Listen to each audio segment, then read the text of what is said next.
É hora de falar do Vascão na Gama. Fala, Breno Monsef, manda aí. Vamos lá, daqui pro Mundial, né, que é quando a temporada para em junho, o Vasco tem 15 jogos, como todo mundo que disputa 3 competições, né?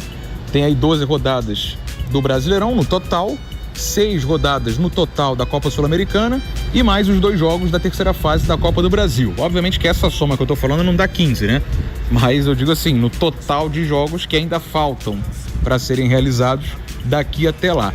No recorte dos próximos 10, o Vasco tem apenas 2 jogos em São Januário, jogando em casa.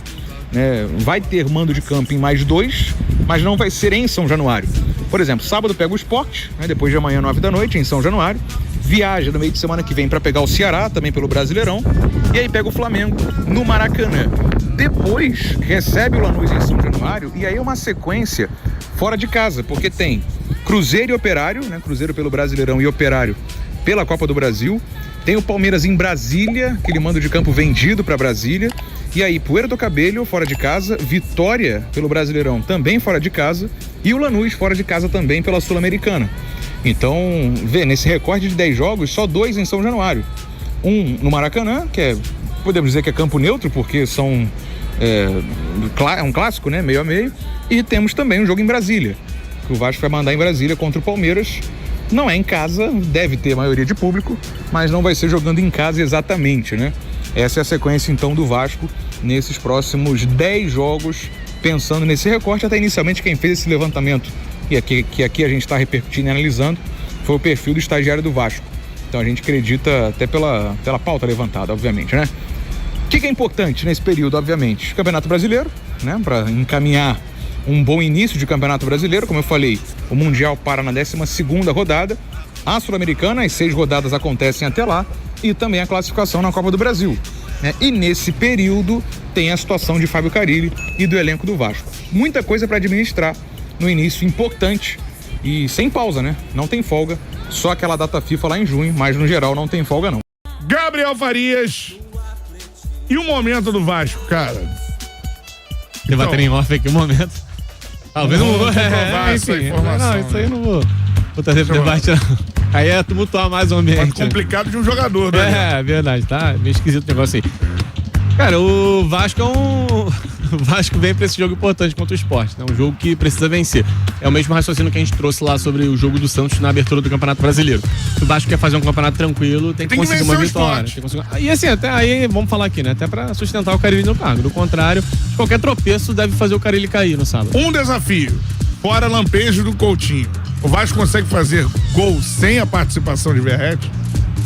É difícil comprovar que o Vasco consegue, O Vasco até conseguiu criar um bom número de oportunidades nos últimos jogos.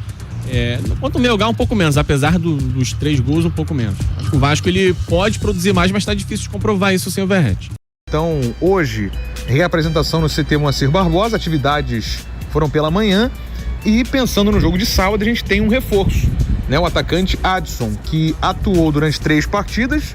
Não atuou muito, Não conseguiu atuar muito, 55 minutos, sempre entrando do banco de reservas, mas na última partida não esteve à disposição contra a Academia Puerto do Cabello, mas para o jogo de sábado contra o Sport deve ficar à disposição, tanto que hoje ele esteve normalmente na atividade no CT. Então, pensando no jogo de sábado, é um reforço para o ataque do técnico Fábio Carille, querendo ou não, O Fábio Carille tem tido dificuldades nesse início de ano, chegaram reforços ao longo aí desses meses iniciais do ano, e o Adson acaba sendo um reforço interno, considerado assim o atacante Adson do Vasco da Gama. Lembrando que o Adson, em agosto do ano passado, teve uma lesão que ele precisou fazer uma operação, colocar uma placa no joelho, ele fraturou a tíbia e teve a recuperação normalmente. Acabou que, inclusive, o plano de volta do Adson era no final do ano passado ainda, em novembro. Isso não aconteceu porque ele sentia muitas dores.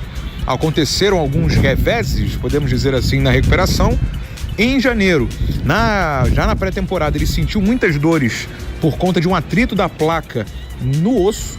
Teve que operar de novo para fazer essa correção, e aí isso atrasou o retorno do Adson aos gramados. Mas ele voltou nesse início de Campeonato Brasileiro, pegou o Santos, jogou contra o Melgar e também esteve em campo contra o Corinthians. Vamos aguardar como é que vai ser essa sequência, mas a novidade de hoje é o retorno do Adson depois de ter ficado de fora. Controle de cargas, foi poupado no jogo contra o Puerto Cabello, mas deve voltar para sábado Não como titular, mas é uma opção para o técnico Fábio Carille, que está pressionado, né? A gente tem falado sobre isso, mas na montagem da equipe que enfrenta o Sport no sábado em São Januário. Zé Vitor.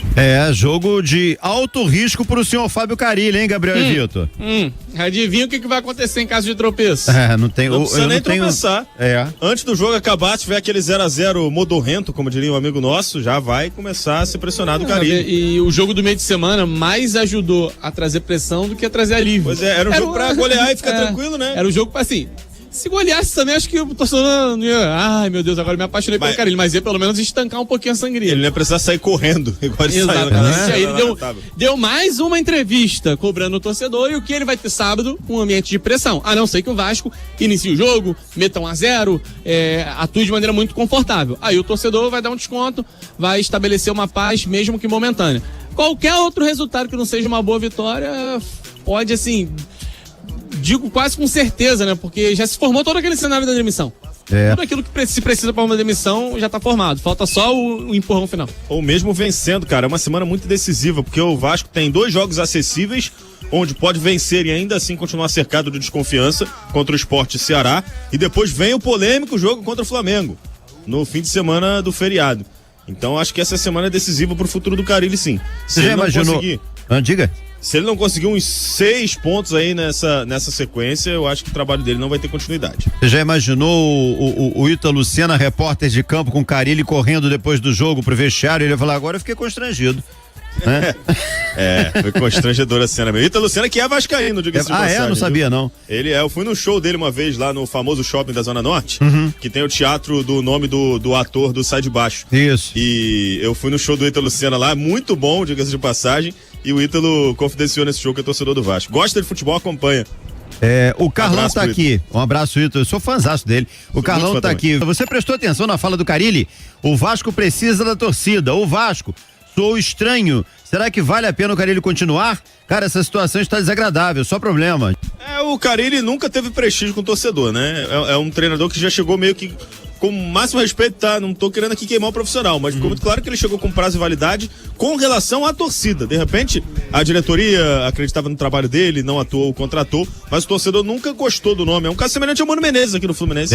Então, mesmo caso. Quando virou o ano, a gente já sabia que por mais que a diretoria confiasse nele, o torcedor não queria ele. E quando o torcedor não quer, cara, ele tem que... O treinador que tá sendo criticado, ele tem que criar uma reviravolta muito grande pra conseguir sair dessa situação. Senão, o fim é sempre igual, é sempre o mesmo, ele acaba demitido. Será que falta uma assessoria pro Carille pra parar de falar da torcida?